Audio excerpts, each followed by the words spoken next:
In this lecture, I'll be responding to the first learning objective, which asks, what does an observer perceive from a skill demonstration, and what procedures researchers use to come to this conclusion? So when a person watches a demonstration of a skill, they just don't perceive what the movement looks like in general on the outside. They're picking up on how the different parts of the skill or the movement work together. In other words, we notice patterns within a movement and then we compare those patterns to movements that we've done before or already know in order to figure out how to do the skill ourselves.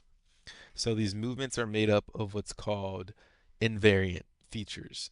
And invariant features are the key parts of a skill or a movement that stay the same every time you do it, no matter how it's performed.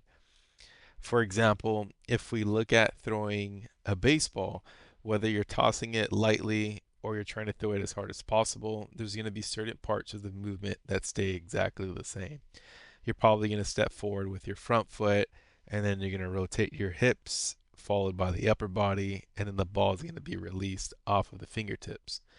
So each of those parts, the stepping, rotating, and then releasing, are invariant features that make up the movement pattern of throwing the baseball. So they're the building blocks that make up the overall movement pattern. So when you watch someone else throw, your brain is picking up on those pieces and it's using them to help you understand how to perform the skill on your own. So to come to this understanding, researchers used a method called the point light technique. And this is where they placed small lights on a person's joints and recorded them doing a movement. In one of the studies, they wanted to capture arm movements, so they put lights on the shoulder, elbow, and wrist joints. And then they played the video back with just the lights visible on a black background, so all you could see were just the floating dots moving in space. And what they ended up finding out was that people could still recognize what kind of movement was being done, even if it was only with that limited information. So this helped show that our brains are pretty good at picking up patterns between the joints, even when we can't see the entire body.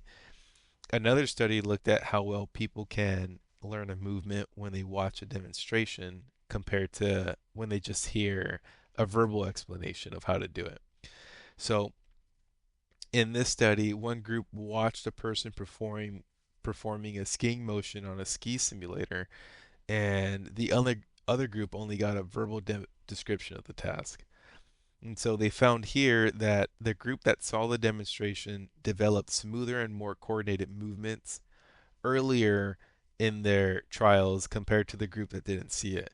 And so this helped them understand or come to the conclusion that seeing how movement is done, especially how the parts work together, help people learn a skill more effectively.